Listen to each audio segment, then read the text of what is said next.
നമസ്കാരം. 2026 മെയ് 23 മഹാരാഷ്ട്രയിലെ നാഗ്പൂരിൽ വെച്ചിട്ട് കേന്ദ്ര ഉപരിതല ഗതാഗത വകുപ്പ് മന്ത്രി ശ്രീ നിതിൻ ഗഡ്കരി സർ പറയുകയുണ്ടായി, ഇനി അങ്ങോട്ട് വരുന്ന കാലഘട്ടത്തിൽ ഫ്ലെക്സ് ഫ്യൂവലിനാണ് കൂടുതൽ ഇമ്പോർട്ടൻസ്.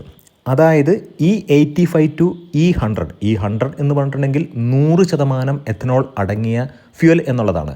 അതിനകത്ത് പെട്രോൾ ഇല്ല എന്ന് തന്നെ പറയാം. 85% എഥനോൾ അടങ്ങിയ ഫ്യൂവലിനകത്ത് 15% പെട്രോൾ തീർച്ചയായിട്ടും ഉണ്ടായിരിക്കും. അപ്പോൾ 85% എഥനോളാണ് അവിടെ ഉള്ളത്. അപ്പോൾ 15% പെട്രോൾ അടങ്ങിയ എഥനോൾ എന്ന് നമുക്കതിനെ വിളിക്കാം. അങ്ങനെ ഒരു സന്ദർഭത്തിൽ അദ്ദേഹം പറയുകയുണ്ടായി, 12ഓളം വാഹന നിർമ്മാണ കമ്പനികൾ, അതിനകത്ത് മാരുതിയുണ്ട്, ടൊയോട്ടയുണ്ട്, ടാറ്റ മോട്ടോഴ്സ് ഉണ്ട്, മഹീന്ദ്രയുണ്ട്, ഇങ്ങനെയുള്ള മാനുഫാക്ചേഴ്സൊക്കെ അവരുടെ ഫ്ലെക്സ് ഫ്യൂവൽ വാഹനങ്ങളുമായിട്ട് ഇന്ത്യൻ മാർക്കറ്റിലേക്ക് വരാൻ റെഡിയായിരിക്കുകയാണ്. ഏറ്റവും പ്രധാനപ്പെട്ട കാര്യമെന്ന് പറയുന്നത്, കേന്ദ്ര സർക്കാരിൻ്റെ ഒരു പോയിൻ്റ് ഓഫ് വ്യൂവിൽ ഇന്ത്യയിലേക്ക് ഇമ്പോർട്ട് ചെയ്യുന്ന ക്രൂഡ് ഓയിൽ എന്ന് പറയുന്നത് വളരെയധികം ഉയർന്ന വിലയാണ് നമ്മുടെ ബഡ്ജറ്റിൽ ഉണ്ടാക്കുന്നത്. അപ്പോൾ ബഡ്ജറ്റിൻ്റെ ഭൂരിഭാഗം ചെലവുകളിൽ ഒരു പ്രധാനപ്പെട്ട വിഹിതം എന്ന് പറയുന്നത് ഇത്തരത്തിൽ ക്രൂഡ് ഓയിൽ ഇമ്പോർട്ട് ചെയ്യുന്നതിലൂടെ നമുക്ക് നഷ്ടപ്പെട്ടുകൊണ്ടിരിക്കുകയാണ്. അപ്പോൾ അതുകൊണ്ട് തന്നെ മലിനീകരണ തോത് കുറയ്ക്കാനും ഭാരത് സ്റ്റേജ് 7 വരാൻ പോവുകയാണ്. കഫേ നോംസ് 3 ഇംപ്ലിമെൻറ്റ് ചെയ്യാൻ പോവുകയാണ്. 2027 കൂടി ഇത്തരം കാര്യങ്ങളൊക്കെ തീർച്ചയായിട്ടും ഇന്ത്യൻ മാർക്കറ്റിൽ ഓട്ടോമൊബൈൽ ഇൻഡസ്ട്രിയിൽ ഇൻട്രൊഡ്യൂസ് ചെയ്യുന്നതായിരിക്കും.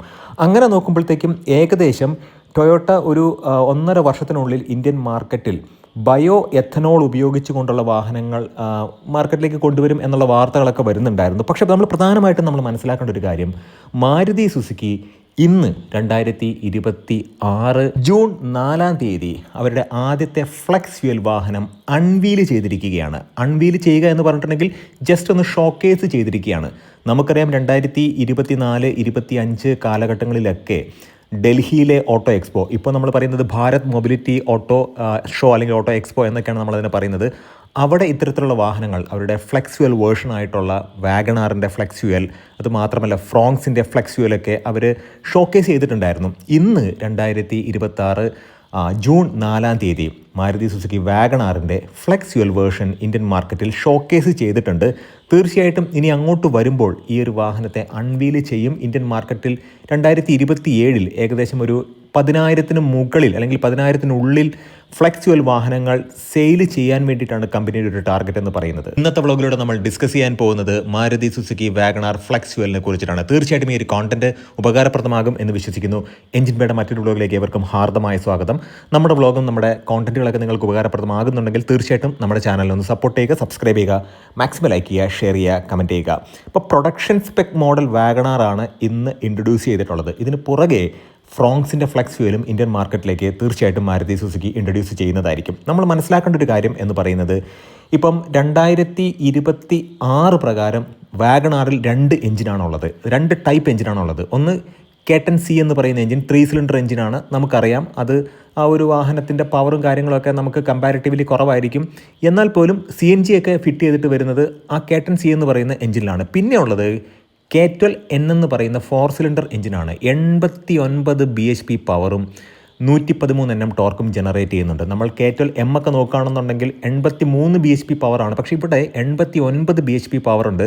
അത് അപ്രോക്സിമേറ്റ്ലി ഒരു 5000 to 5500 to 6000 RPM തീർച്ചയായിട്ടും അത് ജനറേറ്റ് ചെയ്യുന്നത്. പക്ഷേ 113 Nm ടോർക്ക് എന്ന് പറയുന്നത് ഒരു 4400 RPM തീർച്ചയായിട്ടും ജനറേറ്റ് ചെയ്യുന്നതായിരിക്കും. ആ ഒരു എഞ്ചിനിലാണ് മാരുതി സുസുക്കി ഫ്ലെക്സ് ഫ്യൂവൽ എന്ന് പറയുന്ന ആ ഒരു ഫ്യൂവലിനെ കോമ്പാക്റ്റബിൾ ആക്കാൻ വേണ്ടിയിട്ട് മോഡിഫിക്കേഷനൊക്കെ വരുത്തിയിട്ട് ഇന്ത്യൻ മാർക്കറ്റിലേക്ക് ഉണ്ട്. അപ്പോൾ മനസ്സിലാക്കേണ്ട പ്രധാനപ്പെട്ട കാര്യമെന്ന് പറയുന്നത്, ഫ്ലെക്സ് ഫ്യൂവൽ എന്ന് പറഞ്ഞിട്ടുണ്ടെങ്കിൽ എഥനോളിൻ്റെ അംശം കൂടുതലായിരിക്കും.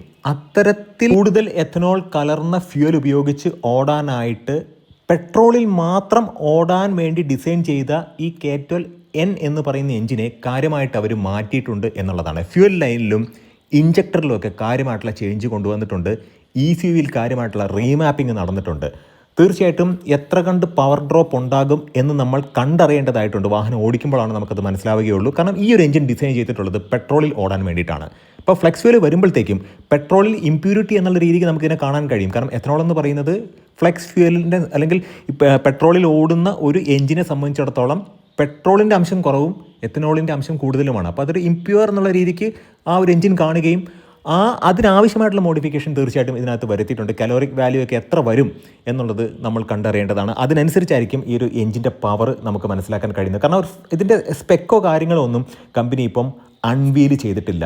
അതായത് K10C എന്ന് പറയുന്ന എഞ്ചിനിലല്ല, K12N എന്ന് പറയുന്ന 4 സിലിണ്ടർ എഞ്ചിനിലാണ് തീർച്ചയായിട്ടും ഈ ഒരു ഇംപ്ലിമെൻറ്റേഷൻ കൊണ്ടുവന്നിട്ടുള്ളത്. ഇപ്പോൾ ഗവൺമെൻറ് പറയുന്നത് ഈ 85 ഫ്യൂൽ എന്ന് പറയുന്നത് തീർച്ചയായിട്ടും 2027 ഇന്ത്യൻ മാർക്കറ്റിൽ ഇൻട്രൊഡ്യൂസ് ചെയ്യും. അത് മാത്രമല്ല ഡീസലിൽ ഐസോബ്യൂട്ടനോൾ തീർച്ചയായിട്ടും ഇൻട്രൊഡ്യൂസ് ചെയ്യാനുള്ളൊരു സാധ്യത കൂടി അതൊരു മാൻഡേറ്ററി ആക്കി മാറ്റാനുള്ളൊരു സാധ്യതയുണ്ട്. ഇപ്പോൾ നമുക്കറിയാം ഒരുപാട് വാഹന നിർമ്മാതാക്കൾ ഇലക്ട്രിക്കിലേക്ക് കടന്നിട്ടുണ്ട്. ഇപ്പം ടാറ്റ സഫാരിയുടെ ഇലക്ട്രിക് ഒക്കെ വരാൻ പോകുന്നുണ്ട്. 65 kWh ബാറ്ററി പാക്കും 75 kWh ബാറ്ററി പാക്കിലുമാണ് അത് വരാൻ പോകുന്നത്. അവിന്യ തീർച്ചയായിട്ടും അത് ഒരു ബോൺ ഇലക്ട്രിക് പ്ലാറ്റ്ഫോമിൽ വരുന്നൊരു വാഹനമായിരിക്കും. ജാഗ്വറിൻ്റെ പ്ലാറ്റ്ഫോമാണ് ഉപയോഗിക്കാൻ പോകുന്നത് എന്നുള്ള വാർത്തകളൊക്കെ വെളിയിലേക്ക് വരുന്നുണ്ട്. അപ്പോഴാണ് മാരുതി സുസുക്കി ഈ കഫേ നോംസിനെയൊക്കെ മീറ്റ് ചെയ്യാൻ വേണ്ടിയിട്ട് ഇത്തരത്തിൽ ഫ്ലെക്സ് ഫ്യൂൽ വാഹനം ഇന്ത്യൻ മാർക്കറ്റിലേക്ക് കൊണ്ടുവരുന്നത്. തീർച്ചയായിട്ടും നമുക്ക് മനസ്സിലാക്കാൻ കഴിഞ്ഞിട്ടുള്ളൊരു കാര്യമെന്ന് പറയുന്നത് CNG പോലെ തന്നെ പെട്രോളിൽ ഓടുന്ന ഒരു എഞ്ചിനെ മറ്റൊരു ഫ്യൂല് കൊടുക്കുമ്പോൾ, അല്ലെങ്കിൽ മറ്റൊരു പെട്രോളിൽ മറ്റ് അംശങ്ങൾ കലർന്നിട്ടുള്ളൊരു ഫ്യൂല് കൊടുക്കുമ്പോൾ തീർച്ചയായിട്ടും പവർ ഡ്രോപ്പ് ഉണ്ടാകാനുള്ള സാധ്യത ഉണ്ട്.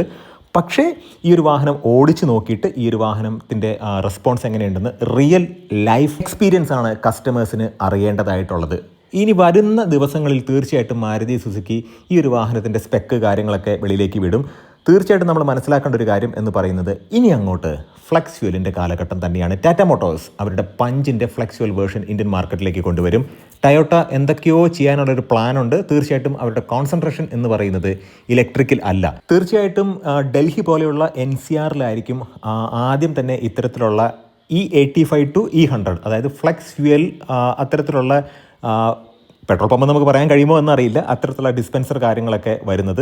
തീർച്ചയായിട്ടും നമ്മൾ മനസ്സിലാക്കേണ്ട ഒരു കാര്യം, വലിയ വലിയ സിറ്റീസിൽ മലിനീകരണ തോത് കൂടുതലുള്ള സിറ്റീസിൽ ഇത്തരത്തിലുള്ള കാര്യങ്ങൾ ആദ്യമേ ഇംപ്ലിമെൻറ്റ് ചെയ്യും. തീർച്ചയായിട്ടും നമ്മൾ മനസ്സിലാക്കേണ്ട മറ്റൊരു കാര്യം എന്ന് പറയുന്നത് ഡീസലിൽ ഐസോബ്യൂട്ടനോൾ ഇംപ്ലിമെൻറ്റ് ചെയ്യാനുള്ള ശ്രമങ്ങൾ, അതും ഈ വർഷം തന്നെ ഇംപ്ലിമെൻറ്റ് ചെയ്യാനുള്ള ശ്രമങ്ങൾ ഉണ്ടാകും എന്നുള്ള വാർത്തകളൊക്കെ വെളിയിലേക്ക് വരുന്നുണ്ട്. തീർച്ചയായിട്ടും നമ്മൾ മനസ്സിലാക്കേണ്ട ഒരു കാര്യം, ഡീസൽ വാഹനങ്ങൾക്ക് ഇപ്പോൾ നിലവിലുള്ളൊരു പ്രശ്നം എന്ന് പറയുന്നത് DPFൻ്റെ ഇഷ്യൂ തന്നെയാണ്. പക്ഷേ ഇനി അങ്ങോട്ട് ഡീസൽ വാഹനങ്ങളിൽ ഇത്തരത്തിലുള്ള ഐസോബ്യൂട്ടനോൾ മിക്സ് ചെയ്ത് വരുമ്പോൾ എന്തൊക്കെ പ്രശ്നങ്ങളാണ് ഉണ്ടാകുന്നത് എന്നുള്ളതും നമ്മൾ കണ്ടറിയേണ്ടതായിട്ടുണ്ട്. തീർച്ചയായിട്ടും ഓട്ടോമൊബൈൽ ഇൻഡസ്ട്രി ഇന്ത്യൻ മാർക്കറ്റിൽ ഒരു ഷിഫ്റ്റിന് തയ്യാറെടുക്കുകയാണ്. തീർച്ചയായിട്ടും കസ്റ്റമേഴ്സ് വളരെയധികം കൺഫ്യൂഷനിലായിരിക്കും. കാരണം ഏത് വാഹനം വാങ്ങണം, ഇപ്പോൾ വാഹനം വാങ്ങണമോ, അതല്ല ഈ കാർ ബൈയിങ് പ്രോസസ്സ് ഇനി അങ്ങോട്ടുള്ള മാർക്കറ്റിൻ്റെ ചലനം എന്താണെന്ന് അറിഞ്ഞിട്ട് വാങ്ങണമോ, അല്ലെങ്കിൽ അതിന് വേണ്ടിയിട്ട് നമ്മൾ ഹോൾഡ് ചെയ്യണമോ എന്നുള്ള കാര്യത്തിലൊക്കെ വളരെയധികം ആകുലപ്പെട്ട് നിൽക്കുന്ന ആളുകളാണ് ഇന്ന് നിലവിലുള്ളത്. പ്രത്യേകിച്ചും സാധാരണക്കാർ, ഫസ്റ്റ് ടൈം കാർ ബയേഴ്സൊക്കെ. തീർച്ചയായിട്ടും മാർക്കറ്റ് മാറിക്കൊണ്ടിരിക്കുകയാണ്. പുതിയ ഫ്യൂൾസൊക്കെ വരുന്നതായിരിക്കും. തീർച്ചയായിട്ടും നമ്മൾ മനസ്സിലാക്കേണ്ട ഒരു കാര്യം, നിലവിൽ പെട്രോൾ കാറുകൾ ഒരു 15 വർഷത്തിനോടൊക്കെ അടുപ്പിച്ച് ഏജുള്ള പെട്രോൾ കാറുകൾ ഉപയോഗിക്കുന്ന ആളുകൾക്ക് തീർച്ചയായിട്ടും പ്രഷൻ സംബന്ധമായിട്ടുള്ള പ്രോബ്ലവും മൈലേജ് ഡ്രോപ്പും പിക്കപ്പ് പ്രോബ്ലവും ഒക്കെ തീർച്ചയായിട്ടും ആ ഒരു വാഹനത്തിൻ്റെ സൈഡിൽ നിന്ന് ഉണ്ടാകാനുള്ള സാധ്യത വളരെ കൂടുതലാണ്. തീർച്ചയായിട്ടും ഈ ഒരു കോണ്ടന്റ് ഉപകാരപ്രദമായെങ്കിൽ നമ്മുടെ ചാനലിനെ സപ്പോർട്ട് ചെയ്യുക, സബ്സ്ക്രൈബ് ചെയ്യുക, മാക്സിമം ലൈക്ക് ചെയ്യുക, ഷെയർ ചെയ്യുക, കമൻറ്റ് ചെയ്യുക. നല്ല നല്ല വ്ളോഗ്സ് കൊണ്ട് നമുക്ക് വീണ്ടും കാണാം. നിങ്ങളുടെ സ്നേഹത്തിന് സപ്പോർട്ടിനും ഒരിക്കൽ കൂടെ നന്ദി, നമസ്കാരം.